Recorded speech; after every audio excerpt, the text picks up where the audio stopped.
Halo semuanya, selamat datang di channel My Storytelling, tempat di mana kita akan mengungkap berbagai kisah mistis dan pengalaman horor yang nyata. Kali ini, aku akan membawakan sebuah kisah yang lebih dari sekadar penampakan. Ini adalah kisah tentang jalan tol yang menjadi gerbang menuju dimensi lain. Apakah kalian pernah melewati jalan tol Cipularang saat malam hari? Jika iya, mungkin kalian pernah merasakan sesuatu yang aneh, atau bahkan menyadari bahwa waktu terasa berjalan berbeda. Beberapa orang yang melewati jalan ini mengaku pernah masuk ke dunia yang berbeda, di mana logika dan kenyataan tidak lagi berlaku. Malam itu, Reno mengemudi sendirian di tol Cipularang.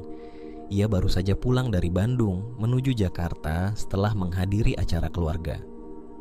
Waktu menunjukkan pukul 2.15 dini hari, jalanan lengang, dan lampu-lampu jalan berkelip redup di kejauhan.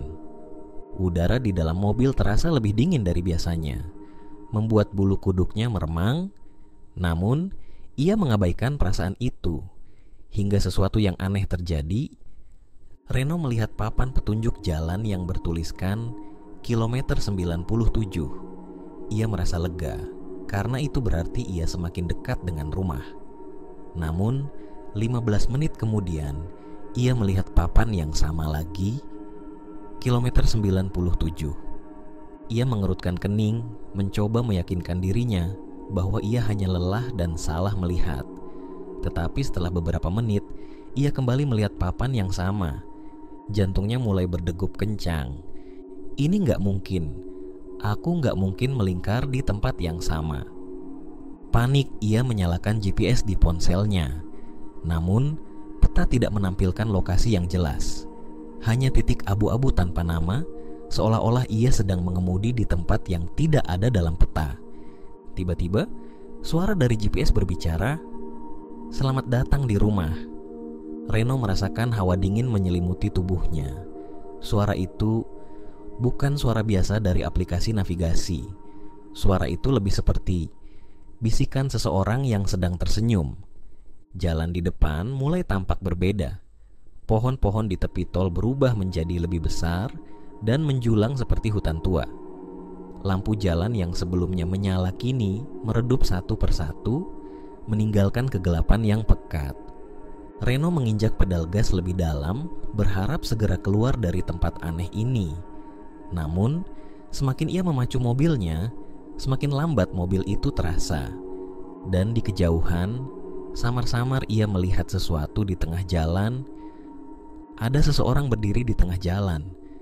Sosoknya tinggi, mengenakan pakaian lusuh berwarna hitam. Wajahnya tidak terlihat, hanya bayangan gelap tanpa fitur yang jelas. Refleks, Reno menginjak rem sekuat tenaga. Mobil berhenti dengan suara decitan ban yang panjang. Namun, saat ia melihat ke depan lagi, sosok itu sudah tidak ada.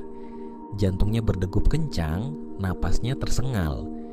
Ia mencoba meyakinkan dirinya bahwa ini hanyalah halusinasi akibat kelelahan.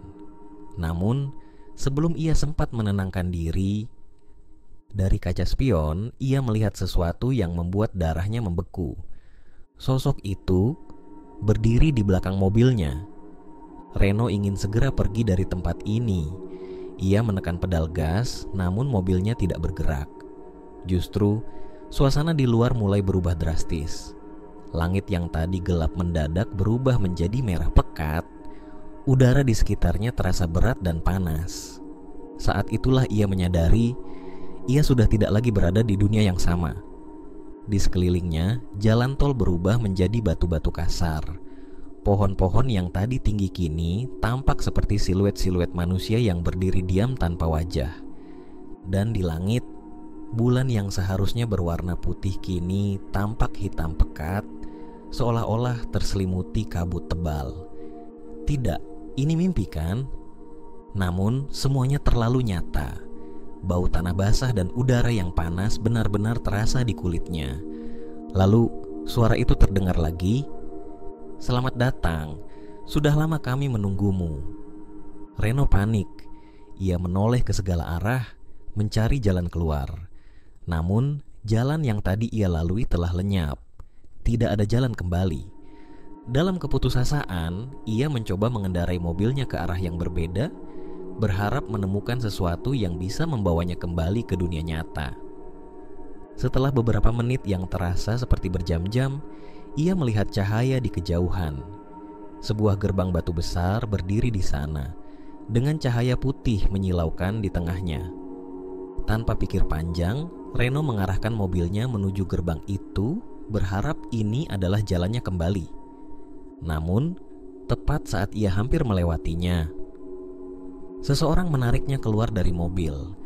Ia terbangun dengan tubuh bergetar hebat. Cahaya matahari pagi menyorot wajahnya. Ia berada di kursi pengemudi, namun mobilnya tidak lagi berada di jalan tol. Ia berada di area semak-semak di pinggir jalan. Beberapa orang berkerumun di dekatnya, bertanya apakah ia baik-baik saja. Reno kebingungan. Ia memeriksa jam di dashboard. 02:17 dini hari. Waktu tidak berubah. Namun, ada satu hal yang membuatnya semakin merinding. Ponselnya yang ia letakkan di dashboard sebelum kejadian itu kini berada di kursi belakang. Dan di layarnya ada pesan yang tidak pernah ia tulis sendiri. Jangan kembali. Jadi, apakah tol Cipularang benar-benar memiliki gerbang ke dimensi lain?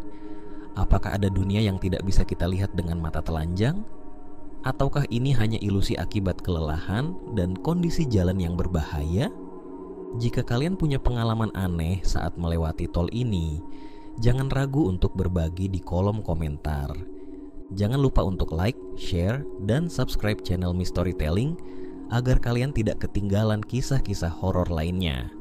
Sampai jumpa di cerita berikutnya. Dan ingat, jangan pernah berkendara sendirian di malam hari, terutama di kilometer 97.